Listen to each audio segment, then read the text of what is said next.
everyone! Today, I'm excited to share with you a much adored staple from Japanese kitchens. Curry rice. Japanese curry rice varies greatly depending on the region and household. Differences in vegetables, types of meat, and the richness and spiciness of the roux contribute to a wide range of variations. Additionally, you can find curry rice on menus in restaurants and fast food chains, showcasing its popularity. Here are the ingredients you'll need, as you can see. This recipe serves 4 to 6 people. You can also find the ingredients listed in the description box below. Now, let's get started with the cooking process. First, divide the onion. You can either cut it into wedges or slice it, whichever you prefer. Peel the carrots and chop them into irregular pieces.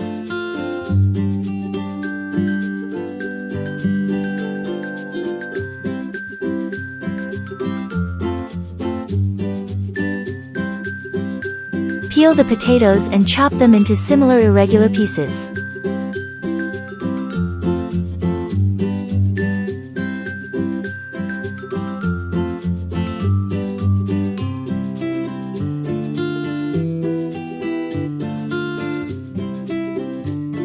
For the mushrooms, slice them thinly or cut them into quarters. Furthermore, feel free to add other vegetables, like zucchinis, red bell peppers, eggplants, etc. Cut them into shapes that are easy to eat. Choose the type of meat you prefer. If using meat blocks, dice them into cubes. For this recipe, I'm using store-bought curry roux. I opted for this roux because it's the same one my mother used to use at home when I was a child. So it holds a nostalgic and familiar taste for me. However, feel free to use any other brand or flavor of curry roux that you prefer for this dish.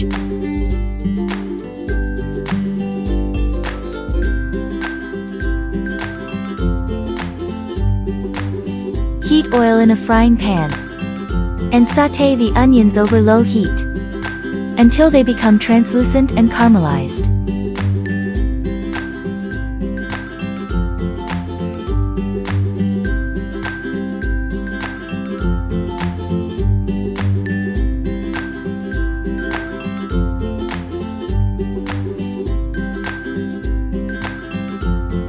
Add the pork to the frying pan.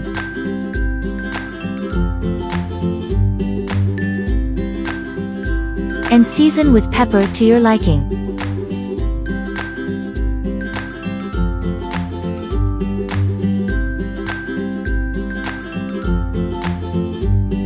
Once the meat has browned, reduce the heat to medium-low and proceed to add the carrots and potatoes.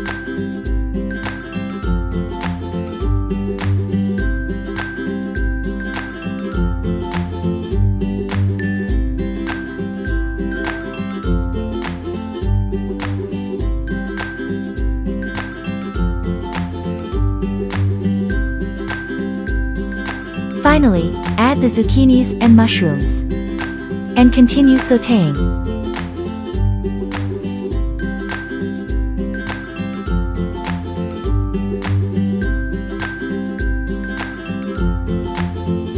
Once everything is cooked through, add water to the frying pan. If you want to kick up the flavor a notch, feel free to add 1 to 2 dried bay leaves.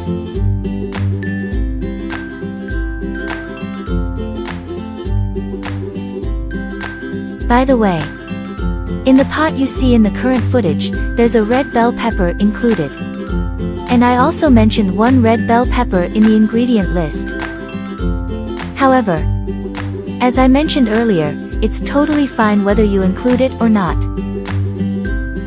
You can add the red bell pepper to the frying pan at the same time as the zucchini.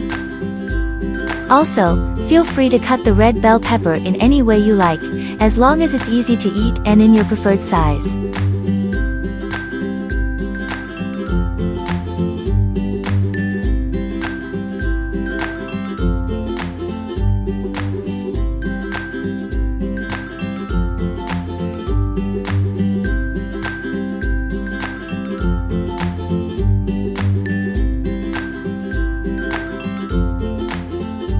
Once it starts boiling, skim off any foam, reduce the heat, and let it simmer for about 20 minutes.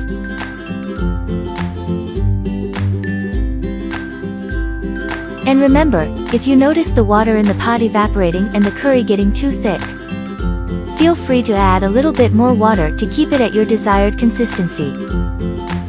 Cooking is all about making adjustments along the way to achieve the perfect dish. Then, turn off the heat, add the curry roux, dissolve it well, and bring it back to a simmer, stirring occasionally until it thickens.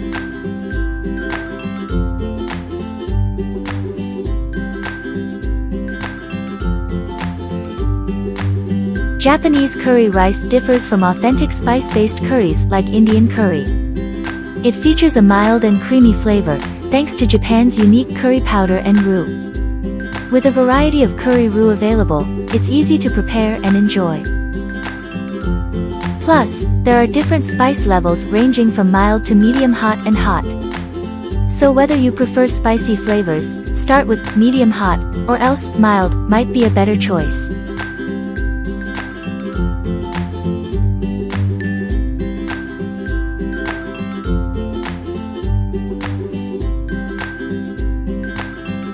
After you add the curry roux, don't forget to give it a stir from time to time. The bottom of the pot can be a bit tricky and might start to stick if left unattended.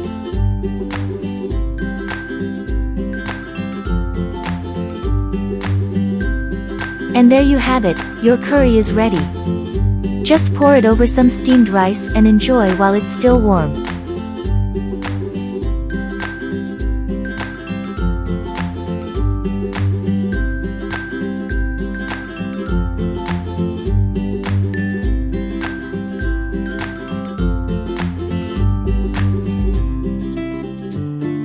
Lastly, Japanese curry offers a variety of variations and creative dishes, including those topped with cheese, deep-fried pork cutlets, and other ingredients. Additionally, there are creative dishes such as curry croquettes, curry udon made with Japanese-style broth, curry bread, and more. From these aspects, you can understand how much Japanese people love curry. When you visit Japan, be sure to try out these various. Thank you for watching.